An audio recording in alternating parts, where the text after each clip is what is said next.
आज के इस गहरे विश्लेषण या कहें कि इस डीप डाइव में हम एक ऐसी चीज पर बात करने वाले हैं जो जो सच में दिमाग सुन कर देने वाली है। बिल्कुल। और मुझे लगता है कि ये एक ऐसा टॉपिक है जिसे डिकोड करना आज के समय में बहुत जरूरी है। हाँ, मतलब देखिए, ईडी की फाइलों में ना एक ऐसे कॉरपोरेट ढांचे का जिक्र दर्ज है जो कोई प्रोडक्ट नहीं बनाता, कोई सर्विस भी नहीं देता, राइट। लेकिन फिर भी इसकी कीमत लगभग 4,000 करोड़ रुपए आंकी गई है। सीरियसली 4,000 करोड़? ये कोई छोटी रकम नहीं है। बिल्कुल नहीं, ये कोई आम कंपनी नहीं है। ये एक ऐसा सिंडिकेट है जो भारत की जो शिक्षा व्यवस्था है ना, उसे उसे एक दीमक की तरह अंदर ही अंदर खा रहा है। सही कहा। तो आज हमारा मिशन यही है कि हम उन जांच रिपोर्टों और जो दस्तावेज हैं उन्हें डिकोड करें, जो इस विशाल अंडरग्राउंड इकोनॉमी की परतें खोलते हैं। मतलब अगर मैं उदाहरण दूं तो सोच कर देखिए कि एक गगनचुंबी इमारत है, बहुत बड़ी। हाँ, लेकिन उसकी नींव ही नकली ईंटों से बनी हो बिल्कुल। तो पूरी इमारत खतरे में होती है ना। बिल्कुल, वो तो कभी भी गिर सकती है। एग्जैक्टली। शिक्षा हमारे समाज की नींव है, और आज हम इसी नींव में लगी इस 4,000 करोड़ रुपए की दीमक का विश्लेषण करेंगे। और ये 4,000 करोड़ का आंकड़ा तो मतलब सिर्फ वो है जो अब तक जांच के रडार पर आ पाया है। मतलब ये असली आंकड़ा नहीं है। अरे नहीं, बिल्कुल नहीं। जब हम इन दस्तावेजों को गहराई से देखते हैं ना, तो एक बात बिल्कुल साफ हो जाती है कि ये मामला अब किसी परीक्षा केंद्र के बाहर पर्चे बांटने वाले एक दो लोगों का नहीं रह गया है। ये ये एक इंडस्ट्रियल स्केल का फ्रॉड बन चुका है, पूरा का पूरा एक इकोसिस्टम। इकोसिस्टम? यार, लेकिन 4,000 करोड़ का आंकड़ा हजम करना थोड़ा मुश्किल है। हाँ, वो तो है। मेरा मतलब है कि अगर ये एक समानांतर कॉर्पोरेट स्ट्रक्चर है, तो इसका रेवेन्यू मॉडल क्या है? मतलब कोई एक दो पेपर लीक करके इतने पैसे कैसे बना सकता है? ये काम कैसे करता है? इसे समझने के लिए ना हमें एक छात्र की जो पूरी लाइफ साइकिल होती है, जो उसका जीवन चक्र है, उसे देखना होगा। इस सिंडिकेट ने एक छात्र के करियर के हर एक पड़ाव पर अपना एक टोल बूथ लगा रखा है। टोल बूथ मतलब हर कदम पर पैसा? एग्जैक्टली, हर कदम पर। और इसकी शुरुआत होती है प्रवेश परीक्षाओं से या एंट्रेंस एग्जाम से। रिपोर्ट में हाई स्टेक्स लीक का बहुत जिक्र है, जैसे नीट यूजी 2024 का मामला। हाँ, नीट के बारे में तो सबने सुना ही है, लेकिन दस्तावेजों में ये कैसे बताया गया है कि ये लीक आखिर होता कैसे है? क्योंकि जहां तक मुझे पता है, पेपर तो बहुत ही बहुत कड़ी सुरक्षा में छपते हैं ना। बिल्कुल। और यहीं पर सिंडिकेट का मैकेनिज्म काम आता है। देखिए, ये लोग ना परीक्षा केंद्रों के ताले नहीं तोड़ते, तो फिर ये जो सप्लाई चेन की कमजोरियां हैं उन्हें निशाना बनाते हैं। उदाहरण के लिए प्रिंटिंग प्रेस से लेकर जो परीक्षा केंद्र तक पेपर पहुंचने की यात्रा होती है, उसमें जो ट्रांसपोर्टर्स हैं या कुरियर कंपनियां हैं, उनके स्तर पर सेंधमारी की जाती है। ओह, मतलब रास्ते में ही पेपर गायब? हाँ, ट्रांजिट के दौरान, जैसे ट्रंक के डिजिटल लॉक के साथ छेड़छाड़ करना, या फिर जिन बैंकों के स्ट्रांग रूम में पेपर रखे जाते हैं ना, वहां के स्टाफ को रिश्वत देकर पेपर की तस्वीरें खींच लेना। My God. हाँ, ये एक पूरा लॉजिस्टिक ऑपरेशन है। तो मतलब ये हैक टेक्नोलॉजी का कम है और इंसान के लालच का ज्यादा है। एग्जैक्टली, ह्यूमन लूपहोल्स का फायदा उठाते हैं ये। अच्छा, मान लीजिए किसी छात्र का एंट्रेंस एग्जाम पास नहीं हुआ, तो क्या सिंडिकेट का काम वहां खत्म हो जाता है? अरे बिल्कुल नहीं। नहीं, यहीं से तो इस कॉर्पोरेट ढांचे का दूसरा डिपार्टमेंट शुरू होता है, जिसे हम संस्थागत धोखाधड़ी या इंस्टीट्यूशनल फ्रॉड कह सकते हैं। ओके, ये क्या है? मतलब अगर आप एग्जाम पास नहीं कर पाए तो कोई बात नहीं, सिंडिकेट आपको पूरी की पूरी डिग्री ही बेच देगा। क्या बात कर रहे हैं? हाँ, दस्तावेजों में उन फर्जी विश्वविद्यालयों का विस्तार से जिक्र है जिनका जमीन पर कोई वजूद ही नहीं है। एक मिनट रुकिए, ये कैसे संभव है? मतलब आज के डिजिटल युग में जहां हर चीज ऑनलाइन है, हाँ? कोई एक पूरी की पूरी यूनिवर्सिटी कैसे फर्जी चला सकता है और किसी को पता भी ना चले? इसका तरीका ना बहुत ही चालाकी भरा है। मतलब ये लोग किसी दूर दराज के इलाके में एक छोटे से कमरे को किराए पर लेते हैं, बाहर एक बड़ा सा बोर्ड लगा देते हैं और फिर इंटरनेट पर एक बेहद शानदार वेबसाइट बना देते हैं। सिर्फ एक वेबसाइट से? हाँ, और उस वेबसाइट पर विदेशी फैकल्टी, बड़े बड़े कैंपस और प्लेसमेंट के झूठे दावे होते हैं। तो कोई रेगुलेटरी बॉडी इसे पकड़ती नहीं है? यही तो कैच है।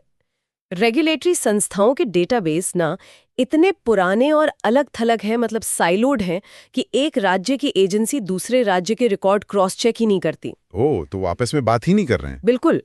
और ये सिंडिकेट इसी लूप होल का फायदा उठाते हैं। आप पैसे दीजिए और आपको बैकडेटेड डिग्री मिल जाएगी। Literally backdated. हाँ, मार्कशीट, माइग्रेशन सर्टिफिकेट, सब कुछ एकदम असली जैसा। तो ये तो एक तरह की प्रिंटिंग प्रेस बन गई है जो बस डिग्रियां छाप रही है। सही कहा आपने। अब एंट्रेंस हो गया, डिग्री मिल गई, इसके बाद नंबर आता है नौकरी का। और यहाँ मुझे याद आ रहा है पश्चिम बंगाल का वो जो बहुचर्चित शिक्षक भर्ती घोटाला था। राइट। रिपोर्ट्स में उसे भर्ती धोखाधड़ी या रिक्रूटमेंट फ्रॉड का सबसे बड़ा उदाहरण बताया गया है। जी बिल्कुल। पश्चिम बंगाल का मामला तो इस सिंडिकेट के काम करने के तरीके का मतलब एक मास्टर क्लास है। मास्टर क्लास कैसे? क्योंकि वहां सिर्फ रिश्वत देकर इंटरव्यू पास नहीं करवाया गया, वहां तो पूरी की पूरी OMR शीट्स के डेटाबेस को जी बदल दिया गया। OMR शीट्स का डेटाबेस? इसे थोड़ा आसान भाषा में समझाइए, ये कैसे किया गया? देखिए, जब कोई छात्र OMR शीट पर परीक्षा देता है तो उसे स्कैन करके सर्वर पर अपलोड किया जाता है ना। हाँ, बबल्स को रीड करके वो सर्वर पर जाता है। एग्जैक्टली। तो सिंडिकेट ने उम्मीदवारों से कहा कि वो परीक्षा में अपनी OMR शीट खाली छोड़ाए, ब्लैंक छोड़ दें। हाँ, ब्लैंक। हाँ।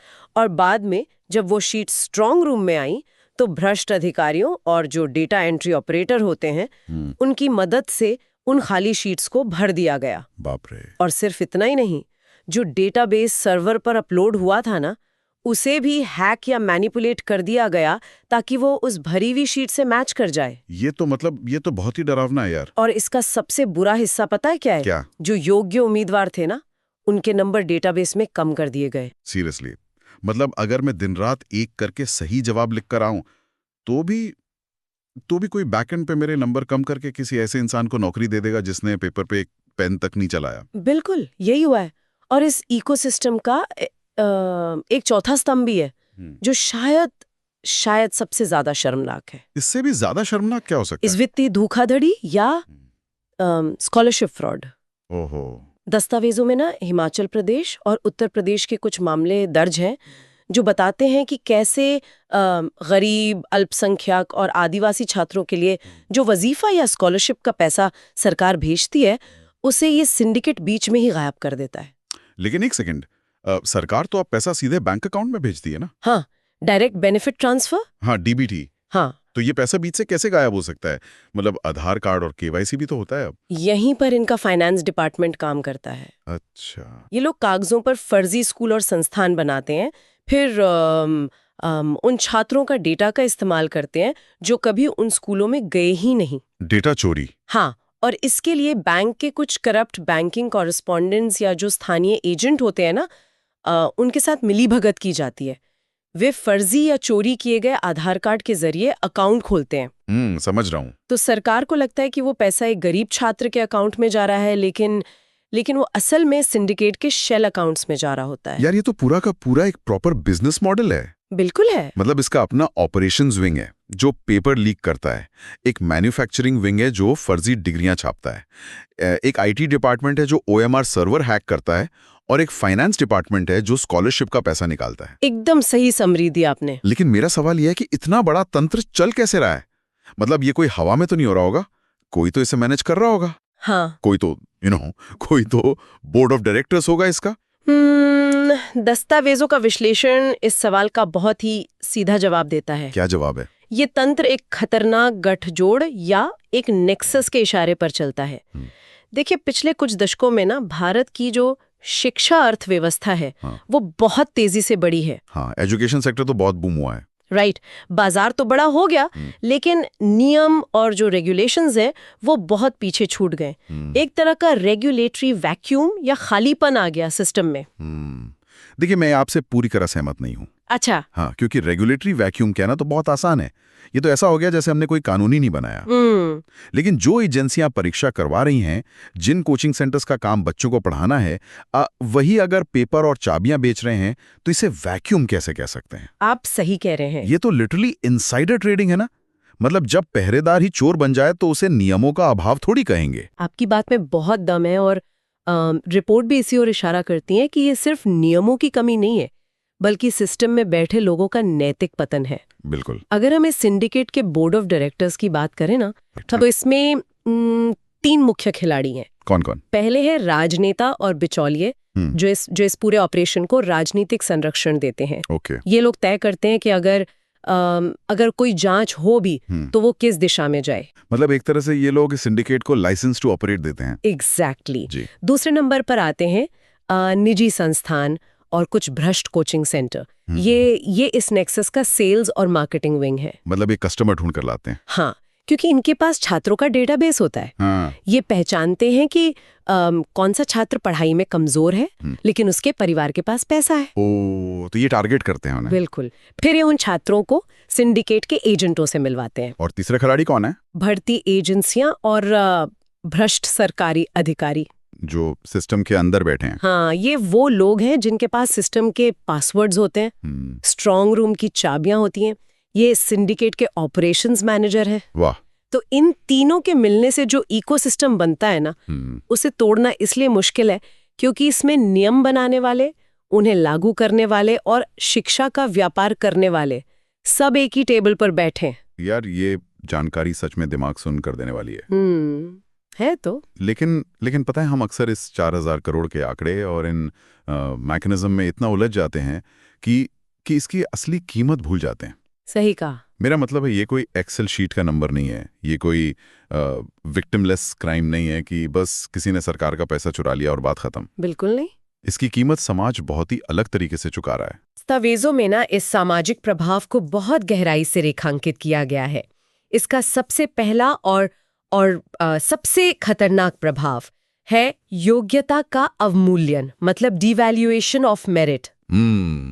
इसे थोड़ा और स्पष्ट करें, ये कैसे इम्पैक्ट कर रहे हैं? देखिए, जब कोई सिंडिकेट इस तरह से काम करता है तो वो सिर्फ एक पेपर लीक नहीं कर रहा होता, वो एक ईमानदार छात्र के भरोसे की हत्या कर रहा होता है। राइट। जरा उस छात्र के नजरिए से सोचिए जो 2-3 साल से अपने घर से दूर एक छोटे से कमरे में रह के रोज 12-14 घंटे पढ़ाई कर रहा है। हाँ, जो अपनी पूरी जिंदगी दांव पर लगा देता है। बिल्कुल। वो अपनी नींद, अपना सुकून सब छोड़ देता है और फिर उसे पता चलता है कि जिस सीट के लिए वो लड़ रहा था वो तो परीक्षा से पहले ही 50 लाख रुपए में बिक चुकी थी। ये तो लिटरली इंसान को तोड़ देगा। हाँ, ये उस छात्र को मनोवैज्ञानिक रूप से पूरी तरह तोड़ देता है। और अगर वो छात्र टूट गया तो इसका सीधा मतलब ये है कि सिस्टम में वो लोग घुस गए जिन्होंने पैसे दिए थे। एग्जैक्टली। और यहीं से इसका दूसरा सबसे बड़ा खतरा पैदा होता है, जिसे हम पब्लिक सेफ्टी या सार्वजनिक सुरक्षा का खतरा कह सकते हैं। बिल्कुल। इसे सुनने वाले ऐसे सोचकर देखिए कि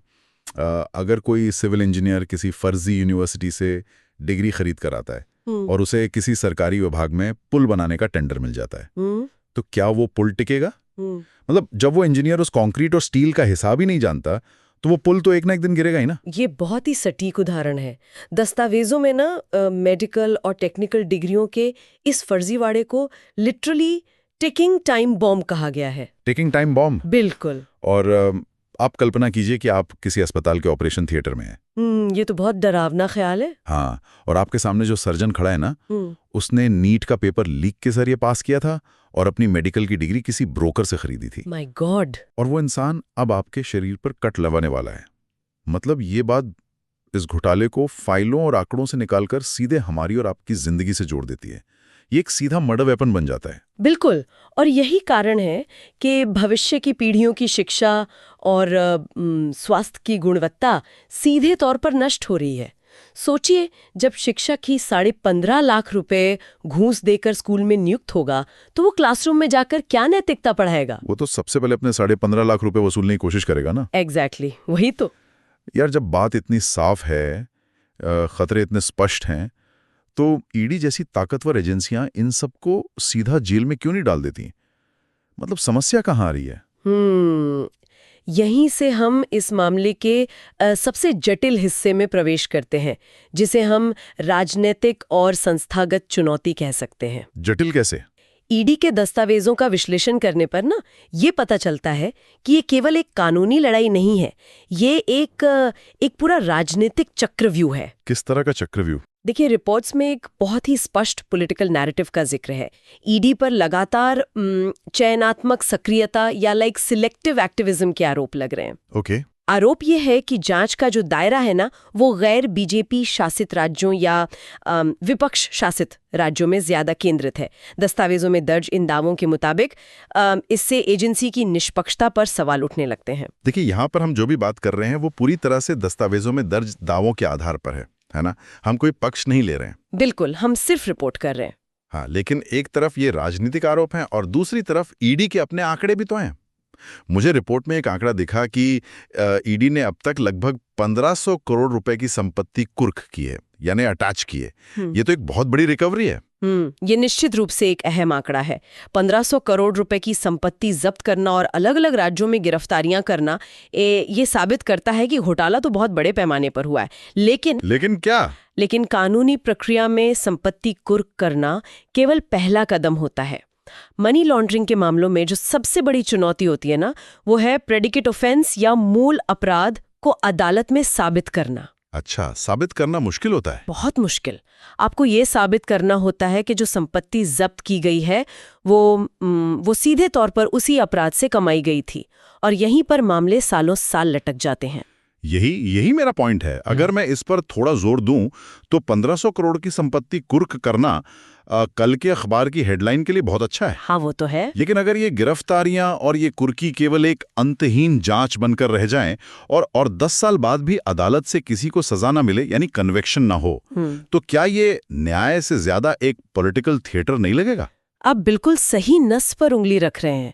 दस्तावेजों में भी ना इस बात की चेतावनी दी गई है कि अगर कन्विक्शन रेट कम रहा तो ये पूरा एक्शन बेअसर हो जाएगा। मतलब सिंडिकेट को कोई फर्क नहीं पड़ेगा? बिल्कुल नहीं। जब तक मास्टरमाइंड्स को कानूनी रूप से मजबूत प्रक्रिया के तहत सजा नहीं मिलती, तब तक सिंडिकेट को क्या ही फर्क पड़ेगा। वे कुछ संपत्तियों का नुकसान सह लेंगे, कुछ प्यादों को जेल जाने देंगे और फिर एक नए नाम से अपना बिजनेस दोबारा शुरू कर देंगे। वाओ, मतलब लूप चलता रहेगा। हाँ। ईडी को अदालत में इन सफेद पोश अपराधियों के खिलाफ पुख्ता डिजिटल और वित्तीय सबूत पेश करने होंगे, जो कि इस तरह के छद्म नेक्सस में बहुत बहुत मुश्किल होता है। तो अगर हम आज के इस डीप डाइव के सारे तारों को एक साथ जोड़ें तो तस्वीर बहुत ही खौफनाक उभर कर आती है। हमने देखा कि ये 4000 करोड़ का घोटाला काम कैसे करता है, कैसे पेपर को ट्रांजिट में हैक किया जाता है, कैसे OMR सर्वर के डेटाबेस को बदला जाता है और फर्जी बैंक अकाउंट्स के जरिए स्कॉलरशिप का पैसा सोखा जाता है।